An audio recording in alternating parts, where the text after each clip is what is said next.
Il-Prim Ministru Robert Abela żar il-Grants Suites Hotel fil-qalba tal-Gżira li għadha kif għamlet investiment massiġġ ta' 45 miljun euro. F'din iż-żjara il-Prim Ministru kellu l-opportunità li jiltaqa' ma' tmexxija tal-kumpanija u ma' diversi ħaddiema li jażlu karriera fil-qasam tal-ospitalità.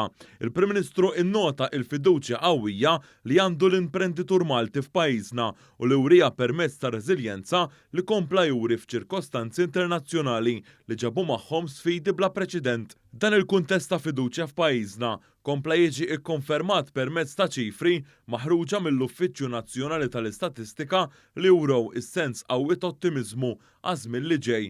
Iċ-ċifri imsemmija juru li bejn Jannar u Novembru tal-2022 żaru pajjiżna aktar minn 2.2 miljun turist.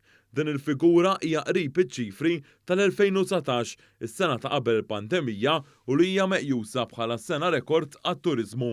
Id-Direttur Maniġerjali tal-Lukanda Marvin Spiteri wera l-apprezzament tiegħu għall-appoġġ li rċieva kontinwament mill-awtoritajiet kollha konċernati biex dan il-proġett seta' jitlesta u jkun ta' suċċess. Nemmnu li għamilna prodott ta' kwalità biex inkunu nistgħu nattiraw u nilqgħu il-turizmu li ġej għas-sajf li ġej, kif jindika pożittiv ħafna mill-bookings li ġa deħlin minn issa għas-sajf li ġej u anke qabel is-sajf.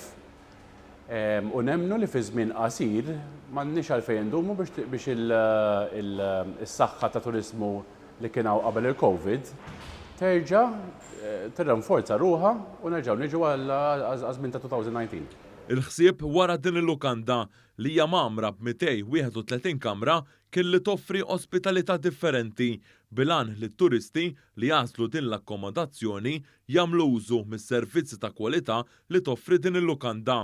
Kull kamra għandha l-faċilità ta' kċina u f'kull solar hemm is-servizz ta' ħasil bħalli kieku ir-resident qiegħed jgħix f'daru xorta waħda. Preżenti għaż-żjara kien hemm ukoll il-Ministru għat-Turiżmu Clayton Bartolo.